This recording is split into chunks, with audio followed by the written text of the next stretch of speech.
I was born to be a sales guy, right? Always looking for the angle. Back then, I was hungry. Right? You ever been hungry as a salesperson? Just really hungry, you're willing to do whatever, turn over any stone, go out and wear a pair of shoes off, doing the cold calling, doing whatever you have to do to fill that pipeline. Yeah? Well, that's where I was at, and I remember Lanny said, he hired me right on the spot. Then he said something funny to me. He says, in order to be successful in sales, you have to have conviction. I said, well, I've got some convictions. I'm going to fit in real good here. I got audited 4 years ago.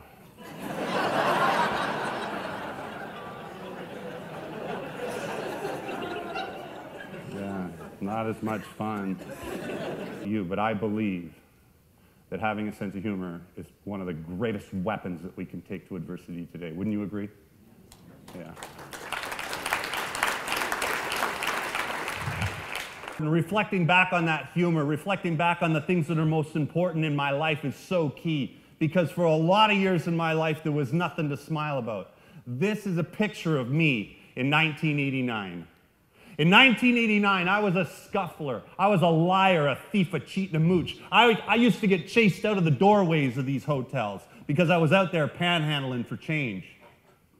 In 1989, I lived underneath the Georgia Street Viaduct, 5 blocks from here.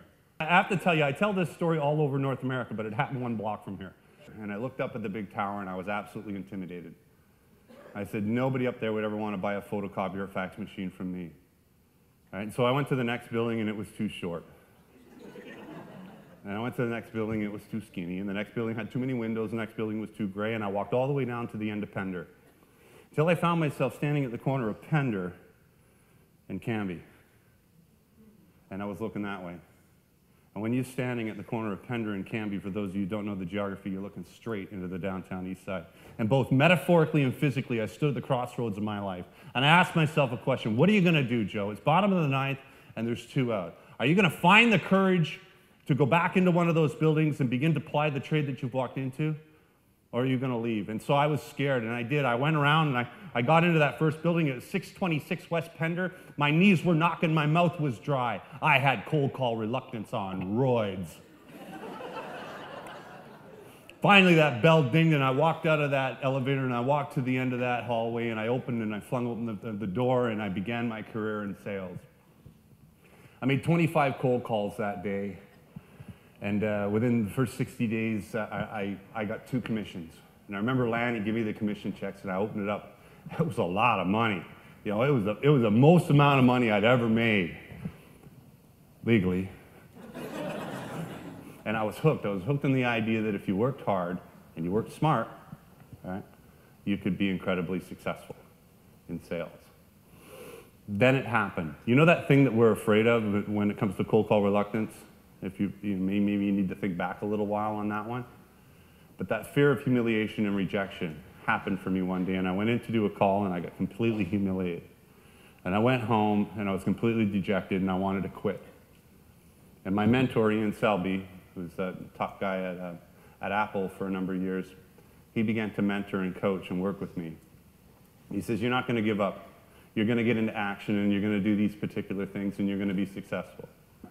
Is how to create a value proposition differential. I was trying to sell instead of solve. I was taking all that old street stuff and trying to be like, hi, my name's Joe, I'm from Minolta.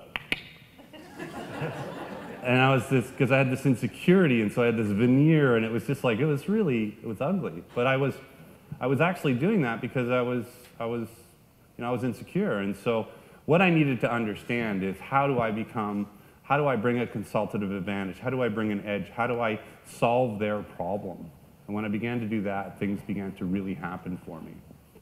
And in less than 10 years, I went from that guy pushing the shopping cart in front of this hotel to being on the cover of Maclean's magazine in Canadian Business.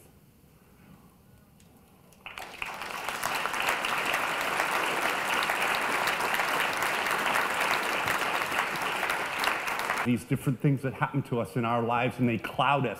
They cloud our true perspective of the brilliance that is inside of every single human being. And that cloudiness prevents us from really reaching out and snapping off the thing that's most important to us and marching forward with our life's work, our opus, tackling and attracting other people that have that same passion. And I believe that when we begin to bite through some of that, we will see unprecedented change, but not a moment before we change ourselves.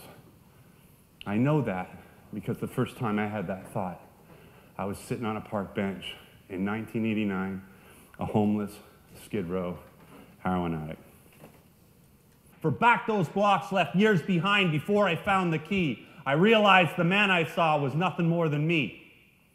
Behind me was a broken man, a man you see now free. Life is grand when you understand there's more to you than you can see. There's more to me than I can see. Thank you very much. Enjoy the rest of your afternoon.